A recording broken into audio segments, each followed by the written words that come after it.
মানে এছাৰ সম্পৰ্কত আমাৰ ক'বলগীয়া কথাটো হৈছে বিজেপি চৰকাৰ আৰু নিৰ্বাচনী আয়োগে অসম ধ্বংসৰ অভিযানত নামিছে। মানে অসমখন শেষ কৰিব লাগে। এতিয়া বিহাৰ উত্তৰ প্ৰদেশৰ পৰা মানুহ আনি দুদিন আগত আহি আচলতে তেওঁলোকে ভোটাধিকাৰ প্ৰদান কৰাৰ অধিকাৰ লাভ কৰিব। সেইটো কি মানে?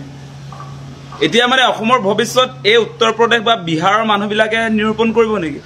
অসমৰ ৰাজনীতিটো তেওঁলোকে নিৰূপণ কৰিব যে আমাৰ অসমৰ যিবিলাক বৰ্তমানৰ ভোটাৰ, যিসকল খিলঞ্জীয়া মানুহ, আমি যিগৰাকী প্ৰতিনিধি জনপ্ৰতিনিধি নিৰ্বাচন কৰিম, সেই প্ৰতিনিধি নিৰ্বাচন কৰাৰ অধিকাৰ আমাৰ পৰা কাঢ়ি ল'ব খুজিছে তেওঁলোকে। আজি আপোনালোকে নিশ্চয় লক্ষ্য কৰিছে, মানে দুদিন আগত আহি যদি ইয়াত আপোনাৰ নিৰ্বাচন আয়োগক যদি তেওঁলোকে অসমৰ নাগৰিকত্ব বিচাৰে, নাগৰিকত্ব মানে ভোট দিয়াৰ কাৰণে যদি তেওঁলোকে এপ্লাই কৰে, তেতিয়াহ'লে তেওঁলোকক লগে লগে সেই অধিকাৰ প্ৰদান কৰা হ'ব। সেইটো কি আচলতে? সেইটোতো অত্যন্ত ভয়ংকৰ কথা হৈছে। আৰু নিৰ্বাচনত আপোনালোকে জানে যে হৰা জিকা এটা দুটা ভোটতো হ'ব পাৰে। এতিয়া আপোনাৰ ঘপককৈ বিহাৰ উত্তৰ প্ৰদেশৰ পৰা কেইবা হাজাৰ মানুহ আহি আজি দিছপুৰ সমষ্টিতে যেনিবা আহিলে, আহি যদি আপোনাৰ ইয়াত তেওঁলোকে নিৰ্বাচনত ভোট প্ৰদান কৰিব, ভোট প্ৰদান কৰি ইয়াৰ কেণ্ডিডেটে ধৰক মানে ২-৩ হাজাৰ ব্যৱধানত যদি আপোনাৰ জিকি যায়, তেতিয়াহ'লেতো সেই মানুহবিলাক আহি জিকাই দিয়া হ'ব। সেই কথাটো আমি কেনেকৈ মানি ল'ম? এতিয়া বিহাৰত নিৰ্বাচন হৈ গ'ল, তাত যিবিলাকে ভোট দিলে এতিয়া অসমতো আহি ভোট দিব, মানে সেইটোৱে হ'বগৈ। আকৌ বিহাৰত নিৰ্বাচন হ'ব, তেওঁলোকে তাত এপ্লাই কৰিবগৈ। এতিয়া অসমত নিৰ্বাচন হ'ব, অসমত এপ্লাই কৰিব। সেই ব্যৱস্থাটোৰ জৰিয়তে আচলতে এইটো ভ্ৰাম্যমান ভোটাৰ সৃষ্টি কৰা হৈছে।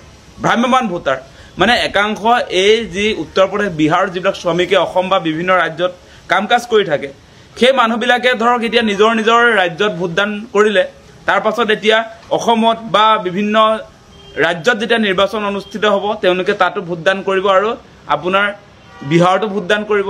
তাৰপাছত এতিয়া অসমত যেতিয়া নিৰ্বাচনটো অনুষ্ঠিত হ'ব, তেতিয়া তেওঁ ক'ব যে অসমত তেওঁ ভোটদান কৰিব, বিহাৰত নকৰে। বিহাৰ অলৰেডি নিৰ্বাচনটো গুচি গ'ল। মানে দুদিনৰ আগত এপ্লাই কৰিলেই তেওঁলোকে ভোটাধিকাৰ পাব বুলি কোৱা কথাটো আপোনালোকে বুজিবলৈ যত্ন কৰক। সেইটো আচলতে কি ছিষ্টেম আনিছে? সেই ছিষ্টেমটো অসম ধ্বংসৰ অভিযান হয় নে নহয়? আপোনালোকে বিবেচনা কৰি চাওক। নিৰ্বাচন আয়োগ আজি আপোনালোকে দেখিলে যে অনুৰাগ গোৱেল সেই মানুহজন অসমীয়া নহয়, গতিকে অসমৰ চেণ্টিমেণ্ট তেওঁ বুজি নাপাব। গতিকে তেওঁৰ কামটো এতিয়া বিজেপিক কেনেকৈ জিকাব পাৰি সেই স্বপ্নতে তেওঁলোকে থাকিব সদায়। তেওঁলোকৰ সপোনে সেইটো যে বিজেপিক দীৰ্ঘ সময় আচলতে শাসনত ৰাখিব লাগে। সেইকাৰণে সেইটো আচলতে অদ্ভুত এটা কনচেপ্ট লৈ তেওঁলোকে ইতিমধ্যে প্ৰেছ কনফাৰেঞ্চ কৰিছে। আৰু অসমবাসী ৰাইজে এটা কথা স্পষ্ট কৰিছে, অসমৰ দল সংগঠন সকলোৱে কৈছে বিজেপিক বাদ দি, সকলোৱে কৈছে কোনো কাৰণতে অসমৰ ভৱিষ্যত নিয়ন্ত্ৰণ কৰিবৰ কাৰণে, অসমৰ ভৱিষ্যত নিৰূপণ কৰিবৰ কাৰণে এতিয়া বহিৰাগত মানুহে অসমলৈ আহি ভোটাধিকাৰ এপ্লাই কৰিব আৰু তেওঁলোকে নিৰ্বাচনত জনপ্ৰতিনিধি নিৰ্বাচন কৰিব, সেইটো কেতিয়াও মানি নলয়। সেই কথাটো স্পষ্ট নহ'ব সেইবিলাক। আৰু কোনো মানুহে সেই কথা সমৰ্থন কৰিব নোৱাৰে। এই চেলা চামুণ্ডা বিজেপিৰ যিবিলাক সমৰ্থক অন্ধভক্তবিলাকে সমৰ্থন কৰিব পাৰে, কিন্তু প্ৰকৃত অসম প্ৰেমীয়ে, অসমৰ খিলঞ্জীয়া মানুহে কোনো কাৰণতে আচলতে এনেকুৱা জাতিধ্বংসী সিদ্ধান্ত, অসম বিৰোধী সিদ্ধান্ত আচলতে মানি ল'ব নোৱাৰে, কোনেও ল'ব নোৱাৰে। এতিয়া আপোনালোকে চাওক, কথাটো বুজিবলৈ যত্ন কৰক যে নিৰ্বাচন আয়োগে কি কথা কৈ দিলে আপোনালোকে বুজিবলৈ যত্ন কৰক। যে তেওঁলোকে কৈছে যে অসমত যেতিয়া নিৰ্বাচন অনুষ্ঠিত হ'ব, তাৰ আপোনাৰ নমিনেশ্যন ফাইল কৰাৰ দুদিনৰ আগত যদি তেওঁলোকে অসমত ভোটদান কৰিব খোজে, তেওঁলোকে ভোট দিব পাৰিব। সেই কথাটো কল্পনা কৰি চাওক কেনেকৈ হ'ব পাৰে আচলতে। তেওঁলোকে মুখ্যমন্ত্ৰী পাতিব অসমত আহি। আজি বিহাৰী, বেংগলী, আপোনাৰ মাৰোৱাৰী, পাঞ্জাবীয়ে আপোনাৰ অসমত আহি তেওঁলোকে ভোট প্ৰদান কৰি মুখ্যমন্ত্ৰী পাতিব। সেইটোৱে নহয় জানো অভিযানটো? গতিকে সেই কথা বতৰা কোনো কাৰণতে আমি মানি ল'ব নোৱাৰোঁ। এতিয়া এনেও আচলতে অসমীয়া মানুহৰ হাতৰ পৰা ৰাজনৈতিক অধিকাৰ নাইকিয়া হৈ গৈছে। এতিয়া আমাৰ খিলঞ্জীয়া মানুহে আজি তিনিচুকীয়া যিটো আপোনাৰ সমষ্টি, বিধানসভা সমষ্টি, তাততো নিজিকে। আজি বহুত তেনেকুৱা সমষ্টি গুচি গৈছে যে এই সমষ্টিবিলাকত আমাৰ খিলঞ্জীয়া মানুহে ইলেকশ্যন খেলিলেও আচলতে তেওঁলোকে জিকাৰ এটা পৰিৱেশ নাই। গতিকে এতিয়া আৰু আপোনালোকে নিশ্চয় লক্ষ্য কৰিছে নিৰ্বাচন আয়োগৰ যিটো ভূমিকা, সেই ভূমিকাৰ পৰা এটা কথা স্পষ্ট হয় যে সঁচা সঁচিকৈ আমাৰ জাতীয় যি চেণ্টিমেণ্ট, অসমীয়া মানুহৰ ৰাজনৈতিক সুৰক্ষিত ভৱিষ্যতৰ কাৰণে সদায় যে আমি আন্দোলন কৰি আছোঁ। আজি 6 জনগোষ্ঠীৰ জনজাতিকৰণৰ কথাই ক'বনে? আজি আপোনাৰ এক্সিষ্টিং ট্ৰাইবেলৰ 6 শিডিউলৰ ব্যৱস্থাপনাৰ কথাই ক'বনে?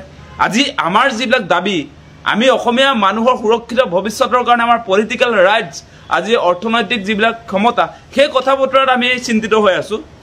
এতিয়া তেওঁলোকে আপোনাৰ উত্তৰ প্ৰদেশ, বিহাৰৰ পৰা মানুহ আনি ইয়াত মুখ্যমন্ত্ৰী পাতিব, বিধায়ক পাতিব। সেইটো কি আচলতে? কিয় মানিম সেই কথা? নহ'ব সেই কথা অতি স্পষ্ট অতি শীঘ্ৰে নিৰ্বাচন আয়োগ এই অনুৰাগ বেল তেখেতক আমি দাবী উত্থাপন কৰিছোঁ এনেকুৱা অসম বিৰোধী সিদ্ধান্ত অসমীয়া জাতিৰ বিৰুদ্ধে যি সিদ্ধান্ত গ্ৰহণ কৰিবলৈ আগবাঢ়িছে এই সিদ্ধান্ত বাতিল কৰক কোনো কাৰণতে এনেকৈ বহিৰাগত অসমলৈ আনি তেওঁলোকক ভোট প্ৰদান কৰিবৰ কাৰণে ক্ষমতা দিয়া সেই কথা আমি কেতিয়াও মানি নলওঁ মূল কথাটো সেইটোৱে গম পালে নহয় আপোনালোকে যে বিহাৰত যে তেওঁলোকে এতিয়া ভোট দি আহিলে এতিয়া অসমত আহিব মই এটা কথা বুজাবলৈ যত্ন কৰি আছোঁ আপোনাক বিহাৰৰ নিৰ্বাচন ইতিমধ্যে হৈ গ'ল যোৱাকালি শপত গ্ৰহণ হ'ল যিবিলাক মানুহে ধৰক তাত আপোনাৰ ভোট প্ৰদান কৰিলে তেওঁলোকে এতিয়া অসমত আহিব আমাৰ ইয়াততো এপ্ৰিলত ভোট গ্ৰহণ হ'ব এপ্ৰিলত তেওঁলোকে যে অসমত ভোট প্ৰদান কৰিম বুলি এপ্লাই কৰিব আৰু এই ইলেকশ্যন যেতিয়া গুচি যাব ইয়াত তেওঁলোকে নিজৰ মানে তেওঁলোকে ভাল পোৱা প্ৰতিনিধিক ভোটদান কৰিব বিজেপিক ভোটদান কৰিব সেই কথাটো স্পষ্ট হ'লে ভাল যে অসমলৈ বিহাৰৰ পৰা আহি উত্তৰ প্ৰদেশৰ পৰা আহি একাংশ মানুহে ইয়াত আপোনাৰ অসমত তেওঁলোকে